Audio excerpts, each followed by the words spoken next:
రామ్ కుమార్ గారు, ఇప్పుడు ఒక ప్రస్తావన వస్తున్నది ఏంటంటే, ఎన్నికల ముందు సరే 2019లో కొన్ని ఉచితాలు అవి ప్రకటించిన సాంప్రదాయానికి విరుద్ధంగా ఈసారి మాత్రం ఎక్సెప్ట్ నాకు కనపడుతుంది కూడా ఈ బియ్యం 29 రూపాయల బియ్యం కొత్త పథకం తప్ప వేరే ఏమి కొత్త పథకాలు కానీ లేదా జనాకర్షక పథకాలు కానీ మేనిఫెస్టోలోనే పెడితే బడ్జెట్లో అయితే పెట్టలా ఒకటి అంతవరకు. అప్పుడు అయితే దీని వెనకాల ఉన్న ధైర్యం ఏమిటి అన్న దాని మీద చర్చ వచ్చినప్పుడు ఇప్పుడే దయాకర్ గారు చెప్తా ఉన్నారు, రామమందిరం కొన్నంత ప్రజల్లో యాక్సెప్టెన్స్ లేదంటే దాన్ని చర్చ బడ్జెట్ మీద లేదు, పెద్ద జనం పట్టించుకోరు, ప్రజలు చూసే అంశాలు వేరే ఉన్నాయి, వాటిలో మనం మాస్టర్ చేశాం కాబట్టి పెద్ద ఇబ్బంది లేదన్న భరోసానా, లేదు ప్రజల్లో విశ్వాసం ఉన్నది మా ప్రభుత్వం మీద, మా మీద నమ్మకం ఉన్నది మా పనితీరు మీద అనే ఏ రకంగా అర్థం చేసుకోవాలి ఈ కాన్ఫిడెన్స్ వెనకాల ఉన్న రీజన్? నమస్తే శ్రీనివాస్ గారు, అలాగే జేపీ గారికి, దయాకర్ గారికి, రామరాజు గారికి కూడానండి. దయాకర్ అన్న కాంగ్రెస్ నుంచి వచ్చారు కాబట్టి డెఫినెట్ గా 4 బాణాలు మా మీద వేస్తారు. అది ఖచ్చితంగా అవి లేకపోతే ఆశ్చర్యపోవాలి. ఇప్పుడు ఇండియా అంటే నచ్చదు అంటారు, మరి ఇండియాలో 2 ఐలు ఎగిరిపోయింది, చివరికి ఎన్డీఏ మిగిలింది. అక్కడ బీజేపీ కానీ ఆప్ కానీ వెళ్ళిపోయాక అలా నేను రకరకాలు చూస్తూ ఉంటాను అనుకోండి. మంచి ప్రయత్నాలే చేసింది, ఎంతమంది పోతారు. రైట్, ఓకే, ఆ డిబేట్ తర్వాత చేద్దాం, బడ్జెట్ మీద చేద్దాం. ఇప్పుడు అన్నిటికన్నా ముఖ్యంగా శ్రీనివాస్ గారు గుర్తుపెట్టుకోవాల్సింది ఇది ఇన్కమ్ బడ్జెట్. సో ఎంతవరకు దీనికి లిమిటేషన్స్ ఉంటాయో అంతవరకే చేయాలి. చర్చ కూడా అంతవరకే చేశారండి. ఇంకొకటి ఏంటంటే ఇంకా ఫుల్ డీటెయిల్స్ ఇవ్వలేదు, రేపు వస్తాయన్నారు. దాన్ని బట్టి ఇంకెవరంటే ఖచ్చితంగా సూచనలు ఎవరంటే కూడా అవన్నీ వినడానికి ప్రభుత్వం ఉంది. దాన్ని నిజంగా తప్పులు ఏమైనా ఇంకా ఎన్హాన్స్మెంట్స్ కావాలంటే ఖచ్చితంగా ప్రజల కోసం ఏదైనా సరే చేయాల్సిన అవసరం ఉందండి. దాని గురించి ఇబ్బంది పడం మన ప్రజల కోసం మనం ఎవరైనా ఏ రాజకీయ పార్టీ ఏమి ఉందో అధికారులు ఉన్న వాళ్ళకి చేసే అవకాశం ఉంటుంది. కానీ ఇవాళ బడ్జెట్ లో అయితే అన్ని సెక్టార్స్ అంటే దేశం, రాష్ట్రం, ప్రజలు, అలాగే ప్రజల్లో కూడా పేదలు, యువకులు, మహిళలు, రైతులు అంటే డిఫరెంట్ యాంగిల్స్ డిఫరెంట్ అన్ని కూడా సూచించారండి. ఇవన్నీ కూడా అంటే మీరు మాట్లాడితే ఏదో నిర్మలా సీతారామన్ గారు ప్రస్తుతం నేను చెప్పినట్టు కానీ 7 లక్షలకు వెళ్ళడం, ఇప్పుడు జేపీ గారు చెప్పినట్టు 7 లక్షలకు వెళ్ళారు కాబట్టి ఈ ట్యాక్స్లు తీసారు కాబట్టి ఇలా చూడక్కర్లేదు. కానీ రైతులకు ఎక్కడైతే అవసరం అక్కడ చేశారు, యువకులకు ఏమేమి అవసరం స్కిల్ ఇవన్నీ కూడా చెప్పారు. మహిళలకి ఏది ఇళ్లలో కూడా అంటే ఇళ్ళని మాట వచ్చింది, ఇళ్లలో కూడా 33 వాళ్ళకి రిజర్వేషన్ అంటే వాళ్ళకి ఎక్కువ కేటాయింపులు చేస్తున్నారు. అలాగే చట్టసభలు కూడా చేస్తారు, ట్రిపుల్ తలాక్ ఇవన్నీ మాట్లాడుతూ వచ్చారు.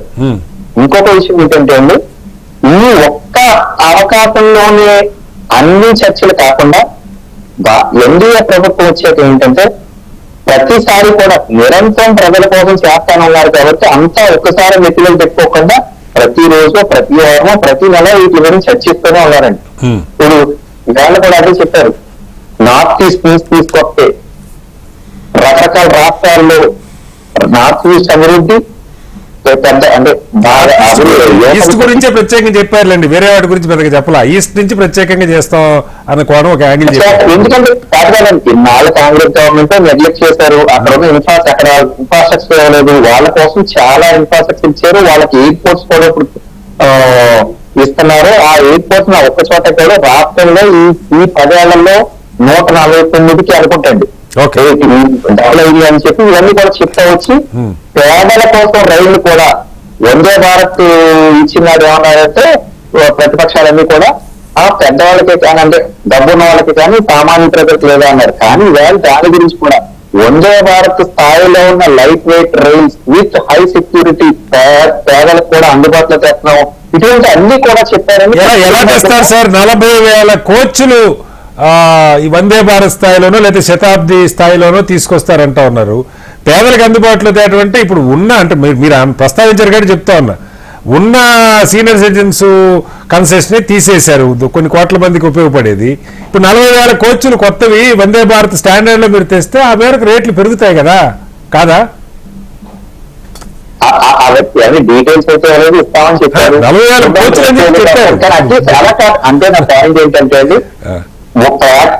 వాళ్ళకి ఇప్పుడు అడిగిన దానికి ఆన్సర్ అంటే అంతకు ముందు చెప్పేది వందే భారత్ పేరుతో పేదలు పెద్దోళ్ళ కోసమే కానీ పేదలకు లేదు అన్నదానికి వాళ్ళకి కూడా మేము వాళ్ళ వైపు కూడా చూస్తున్నాం, వాళ్ళకి కూడా తీసుకొస్తామనే మాట మాట్లాడారు.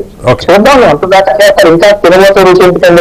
ఇంకొక మాట అన్నారు రామ్ కుమార్ గారు బడ్జెట్ లో, ఆర్థిక మంత్రి గారు మొత్తం సగటు ఆదాయం పేదలది కానీ లేకపోతే గ్రామీణ ప్రాంతాలది కానీ 1.5 రెట్లు పెరిగింది అని ప్రస్తావించారు. ఒకవైపు ఏమో కరోనా వల్ల దేశం ఇబ్బంది పడింది, ఆదాయాలు పోయినాయి కాబట్టి ద్రవ్యలోటు పెరిగింది, ద్రవ్యలోటు తగ్గించుకోలేకపోతున్నాం అని చెప్తా ఉన్నారు. మరి ప్రజల ఆదాయం ఏమో 1.5 రెట్లు పెరిగిందని ఎట్లా రెండింటికి లింకు? మొత్తం గ్రాస్ గా 50% పెరిగిందని చెప్పి ఆర్థిక మంత్రి ప్రకటించారు. ఏంటి దానికి ఏమన్నా మీ దగ్గర కొలమానం ఉందా?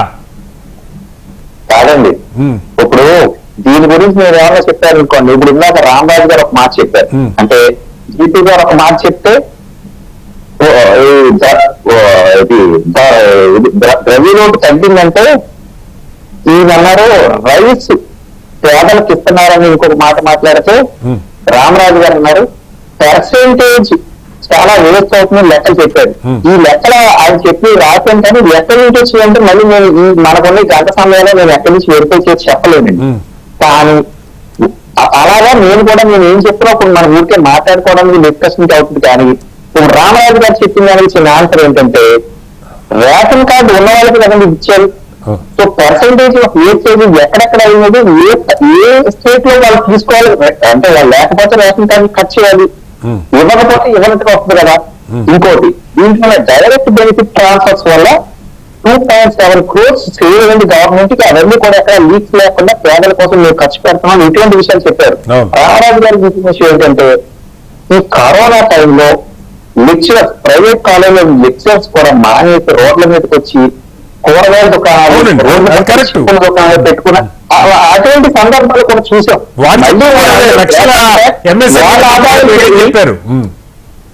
అదే అట్లా ఇప్పుడు వాళ్ళకి ఏం చేయగలమంటే సరే ఒక్కొక్కసారి ఇప్పుడు ప్రపంచ ఉపద్రవం వచ్చినప్పుడు ఒక్కొక్కసారి చిన్న చిన్న పాయింట్లు మిస్ అవుతూ కూడా ఇప్పుడు చెప్తే తీసుకుంటాం కానీ పూర్తిగా దాని వల్ల తెలియదంటే మాత్రం ఒప్పుకోవాలి. ఇంకొక విషయం వైద్య విద్య అన్నిటికన్నా ముఖ్యం అన్నారు.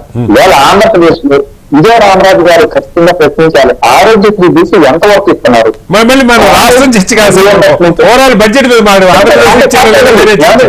దేశం నుంచి రాష్ట్రం నుంచి కష్టం దాకా కూడా మాట్లాడుతున్నానండి.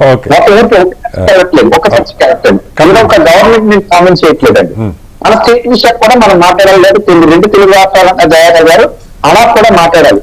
అక్కడ ఇస్తున్నారా, ఇక్కడ ఇవ్వట్లేదా? అంటే వైద్య విద్య those are the most important factors for any sector కూడా అనుకోవాలి. మనం వాటికి ఎందుకు ఇవ్వట్లేదని కూడా మనం ఫస్ట్ అది ప్రశ్నించి మిగతా వాటికి రావాలండి. ఓకే.